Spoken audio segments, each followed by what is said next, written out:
네, 안녕하세요, 여러분. 오늘은 2025년 수능 첫 번째 1번 지문이었죠. 독서 전략인 밑줄 긋기와 관련된 지문을 살펴보도록 하겠습니다. 어떤 내용이 나올지 또 어떻게 읽어야 될지 예측하기 위해서 문제들을 간단히 살펴보면 밑줄 긋기가 어떤 상황에 도움이 되는지, 그리고 어떤 전략인지, 그리고 어디에 유용한지 뭐 이런 등등등의 내용을 우리가 좀 집중적으로 봐야 될 것 같고요. 내용을 잘 정리를 해 봐야 되겠죠? 그리고 지금 이렇게 봤을 때 목적에 따라서 어떤 기호들이 있고 자료에 어떻게 했는지 적용하면서 판단하는 내용이 나와 있네요. 이 부분도 어떻게 하라고 하는지 그 방법 부분을 좀 집중적으로 본 다음에 살펴봐야 되겠죠. 자, 그리고 마지막 2번 문제는 기억과 관련된 문제인데요. 네. 밑줄 긋기를 잘 이해하고 사용하는 것이 어떤 것인지 앞에 나온 내용을 또 잘 이해하면 풀 수 있는 그런 문제일 것으로 보입니다. 자, 한번 내용을 살펴보도록 하겠습니다. 자, 밑줄 긋기는 일상적으로 유용하게 활용할 수 있는 독서 전략이 역시 밑줄 긋기라는 화제가 독서 전략 중에 하나라는 거 나와 있고요. 밑줄 긋기는 정보를 머릿속에 저장하고 기억한 내용을 떠올리는 데 도움이 된다. 네, 밑줄 긋기가 도움이 되는 부분 나와 있지요. 어떤 거 있어요? 자, 정보를 머릿속에 저장하는 거 플러스 기억한 내용을 떠올리는 거. 이렇게 여기에 도움을 준다고 합니다. 독자로 하여금 표시된 부분에 주의를 기울이도록 해서 정보를 머릿속에 저장하도록 돕고, 같은 내용이 나왔네요. 어떤 거? 머릿속에 저장하는 데 도움이 되는 그 이유를 여기서 설명해 준 거죠? 네, 표시를 해서 거기에 주의를 기울이게 된다. 네. 그리고, 표시한 부분이 독자에게 시각적인 자극이 되어서 기억한 내용을 떠올리게 하는 단서가 된다. 자, 여기는 또 기억한 내용을 떠올릴 수 있는 이유를 얘기해 주고 있죠. 그래서 지금 그 두 번째 뒤에 나와 있는 문장은 앞에 나와 있는 문장을 좀 더 부연, 좀 상세하게 설명해 주는 역할을 해주는 문장이었습니다.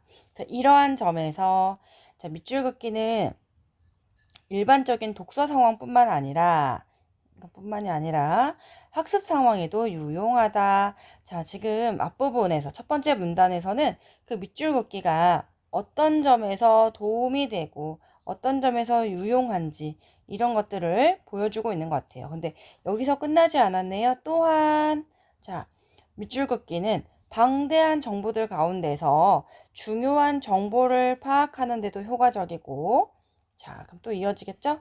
또 표시한 부분이 일종의 색인과 같은 역할을 해서 독자가 내용을 다시 찾아보는데도 용이하다, 도움이 된다, 쉬워지게 한다 라는 얘기를 하고 있어요. 자, 그래서 지금 간단하게만 메모를 해보면 자, 밑줄 긋기 이거가 우리한테 얼마나 도움이 되는지 보여주고 있습니다.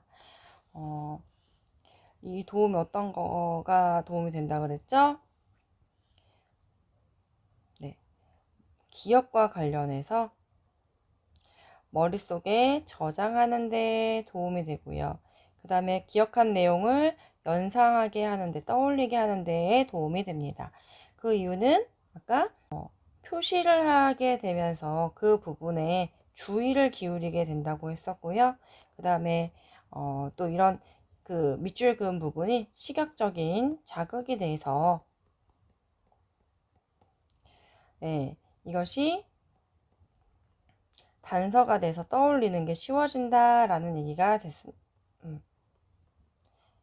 나와 있었습니다. 그리고 뿐만이 아니라 그렇기 때문에 기억하는 데만 도움이 되는 것이 아니라 어떤 상황, 일반적인 독서에도 도움이 되고 지금 상황에 대한 얘기 나와 있죠? 네, 일반 독서 상황에서도 도움이 되면서 플러스 학습에도 아주 도움이 된다라는 얘기를 했습니다.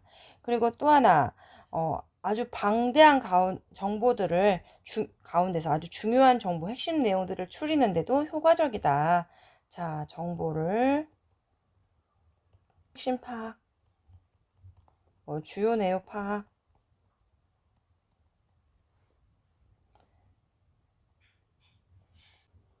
주요 내용을 파악하는데 효과적이고요. 그리고 나중에 그런 정보들을 다시 파악하는데 재확인하는데도 용이하다. 그러니까 색인과 같은 역할을 해서 그렇다는 내용이 나와 있었습니다. 네. 자, 통상적으로 독자는 글을 읽는 그러니까 통상적으로, 그러니까 일반적으로, 대체적으로 독자는 글을 읽는 중에 바로바로 밑줄 긋기를 합니다. 그러다 보면 밑줄이 많아지고 복잡해져서 밑줄 긋기의 효과가 줄어듭니다. 또한 밑줄 긋기를 신중하게 하지 않으면 잘못 표시한 밑줄 삭제하기 위해 되돌아가느라 독서의 흐름이 방해받게 되므로, 그래서 어떻게 해야 된대요? 효과적으로 밑줄 긋는 것이 중요하다라는 내용을 말하고 있어요. 두 번째 문단에서는 어떤 얘기가 나오고 있나요? 우리가 바로바로 밑줄 그으면 밑줄이 많아지고 복잡해져서 효과가 줄어든다는 거. 그리고 잘못 표시하게 되면 독서의 흐름이 방해받게 된다라는 얘기를 하면서 그러한 이유 때문에 어떻게 해야 된다? 효과적으로 밑줄 긋기를 해야 한다라는 얘기를 하고 있습니다. 자. 네, 그래서 두 번째 문단에서는 그 밑줄 긋기의 어려움에 대해서 설명해 주고 있어요. 자, 어떤 점에서 어려우냐? 우리가 읽으면서 그냥 별 생각 없이 바로 밑줄을 그었을 경우에 밑줄이 지나치게 많아지고 그 다음에 복잡해지는 문제가 생긴다. 그래서 효과가 없다. 효과가 줄어든다. 라는 얘기가 나와 있었고요. 그 다음에 잘못 밑줄 그은 경우에 오히려 독서의 흐름을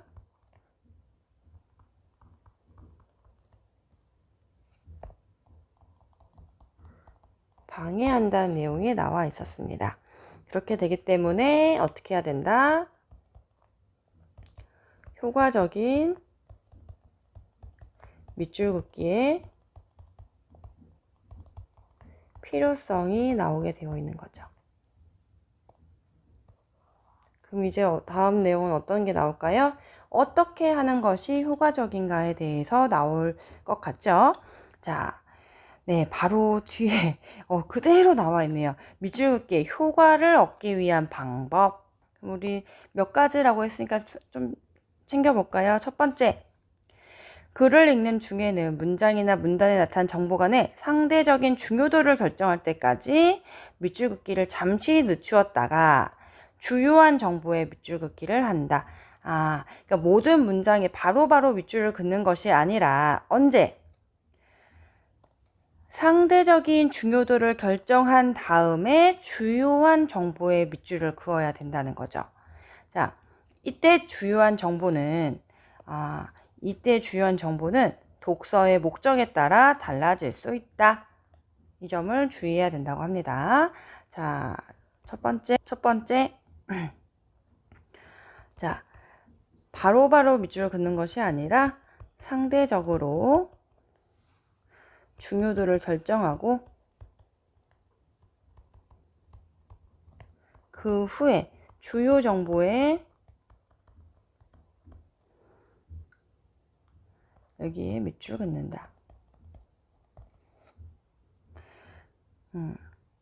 이때 중요한 정보는 이 중요한 정보라고 하는 것은 어떤 거? 목적이 고려되어야 한다라는 내용이 나와 있습니다. 또한 그럼 플러스 두 번째 내용이 나오겠죠. 자신만의 밑줄 긋기 표시 체계를 세워서 밑줄 위에 다른 기호도 사용할 수 있다. 자, 두 번째, 자신만의 밑줄 긋기 표시 체계를 만들어라.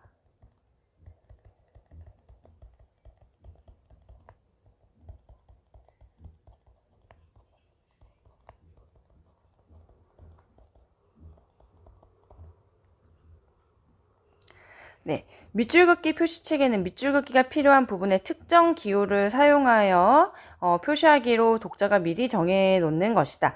자, 방금 말한 그 표시체계가 무엇인지, 이게 무엇인지 설명을 해줬어요. 예를 들면 하나의 기준으로 묶을 수 있는 정보들은 동일한 기호를 붙이거나 순차적인 번호를 붙이기로 하는 것 등이다. 네, 이게 그 예시니까요. 이거 그냥 묶어주겠습니다.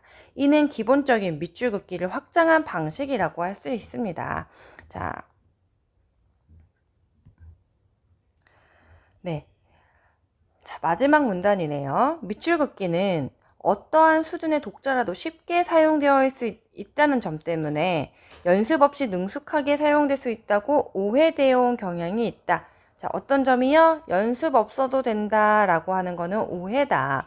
그러면 그러나 본질적으로 밑줄 긋기는 주요한 정보가 무엇인지에 대한 판단이 선행되어야 한다는 점에서 단순하지 않다. 네. 그러니까 그냥 연습 없이 할 수 있는 것이 아니다라는 말이죠. 그래서 밑줄 긋기의 방법을 이해하고 잘 사용하는 것은 글을 능동적으로 읽어나가는 데 도움이 될 수 있다. 그러니까 어떻게 하자? 네. 밑줄 긋기 방법을 이해하고 잘 사용하도록 노력하자라는 게 이 글의 핵심 내용이겠죠. 자, 그래서 마지막 문단에서는 밑줄 긋기에 대한 사람들의 오해를 한번 정리를 해줬어요. 어떤 오해가 있었죠? 연습이 없어도 능숙하게 된다. 그럼 이게 오해래. 그러면 이 사람이 하고 싶은 말은 뭐야? 네, 연습을 해야 한다. 어떤 연습이 필요한 거겠어요? 그 뒤에 나와 있죠? 주요한 정보가 무엇인지, 그러니까 어디에 밑줄을 그어야 되는지 판단하는 것, 그것부터 시작해야 된다. 라는 내용이 나와 있습니다. 노력해야 된다라는 말 하고 싶은 거겠죠? 자, 그럼 문제를 한번 보겠습니다. 자, 윗글의 내용과 일치하지 않는 것은 밑줄 긋기는 일반적인 독서 상황에서 도움이 된다. 네, 자, 한번 확인해 볼게요. 일반적인 독서 상황, 이거 우리 기억나시죠? 일반적인 독서 상황에서도 도움이 되고 학습적인 그 상황에서도 도움이 된다고 얘기 나왔었죠? 맞는 말. 자, 밑줄 이외에 다른 기호를 밑줄 긋기에 사용하는 것이 가능하다. 당연히 가능하죠. 어디 나와 있어요? 네, 자신만의 밑줄 긋기 표시 체계가 필요하다라는 얘기가 나왔었죠. 밑줄 말고도 다양한 뭐 순서를 매긴다던가 다른 기호 체계를 쓴다던가 할 수 있다고 했어요. 자, 3번. 밑줄 긋기는 누구나 연습 없이도 능숙하게 사용할 수 있는 전략이다.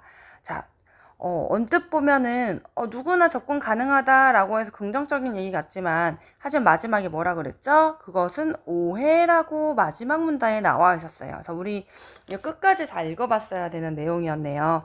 자, 그래서 답은 3번이다. 연습이 필요하다. 4번. 밑줄 긋기로 표시한 부분은 독자가 내용을 다시 찾아보는데 유용하다. 자, 다시 찾아볼 수 있다라는 내용 어디 나와 있나요? 재확인. 색인과 같은 역할을 한다라고 나와 있었죠. 자, 그 다음 밑줄 긋기로 표시한 부분이 독자에게 시각적인 자극을 주어서 내용을 떠올리는데 도움을 준다. 이거 그대로 나와 있네요. 시각적인 자극, 그래서 연상할 수 있다. 여기 나와 있죠. 또 맞는 말. 자, 2번 문제 살펴보도록 하겠습니다. 자, 기억에 해당하는 내용으로 가장 적절한 것은 자, 기억이 아까 말한 것처럼 밑줄 긋기의 방법을 이해하고 잘 사용하자. 잘 사용하는 것. 그게 어떤 것인가? 자, 글을 다시 읽을 때를 대비해서 되도록 많은 부분의 밑줄 긋기를 하며 읽는다. 자, 여기 뭐라고 했죠?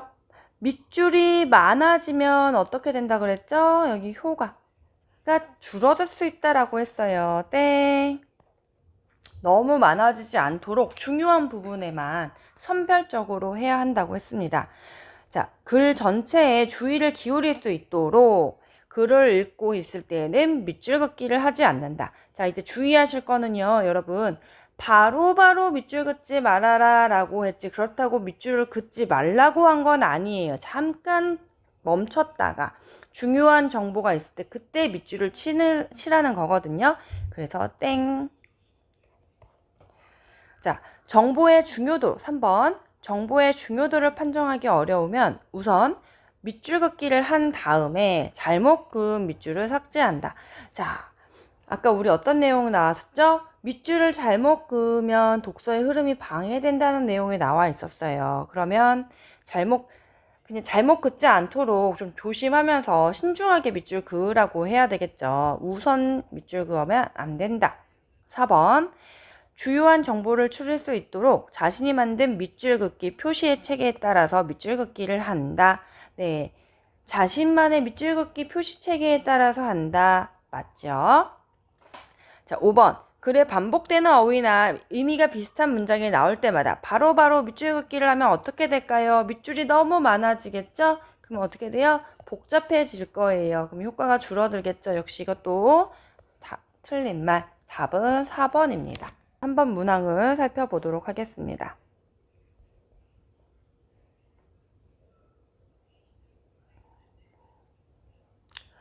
윗글을 바탕으로 학생이 다음과 같이 밑줄 긋기를 했다고 했을 때 평가로 적절하지 않은 것은.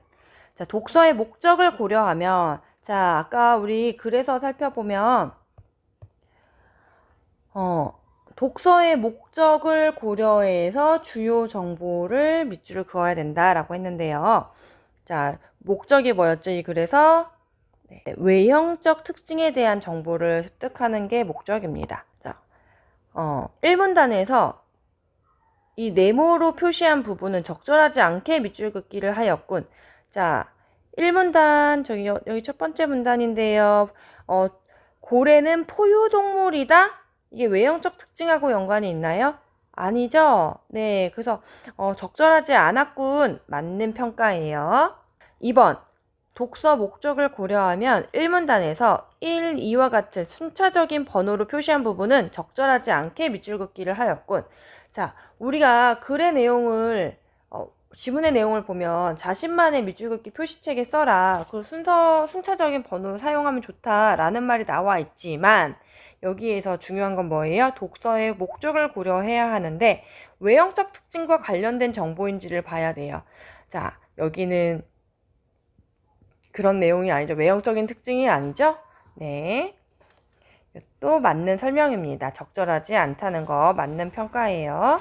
자, 2문단 살펴보겠습니다. 2문단 3번.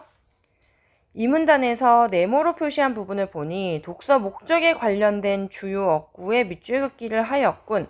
네. 2문단의 고래의 생김새. 이것은 외형적인 특징이랑 연관이 되는 내용이죠. 네. 그래서 얘는 이 고래의 생김새에 밑줄을 그은 것은 네모 표시한 것은 맞는 설명이죠. 4번. 독서의 목적을 고려하면 이 문단에서는 지느러미는 배를 젓는 노와 같은 형태의 이 체크 표시를 한 것이 누락되었군. 자, 볼게요. 생김새는 종류마다 다른데 대체로 길이, 몸의 길이에 대한 얘기 나와 있고요. 그 다음 피부의 털에 대한 얘기 나와 있어요. 그리고 뒤에 새로운 정보가 나와 있잖아요. 지르너미의 형태.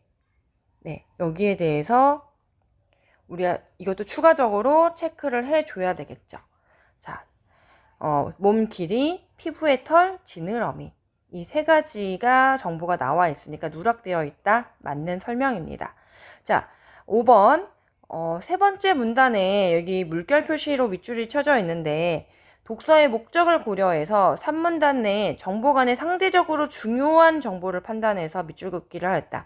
자, 3문단 내에서 한 문장에만 밑줄을 그었어요. 그래서 뭔가 상대적으로 중요한 정보에다가 밑줄을 그었다라는 설명은 맞을 것처럼 보이지만 이 3번 쯤에서 중요한 거는 독서의 목적이 뭐다?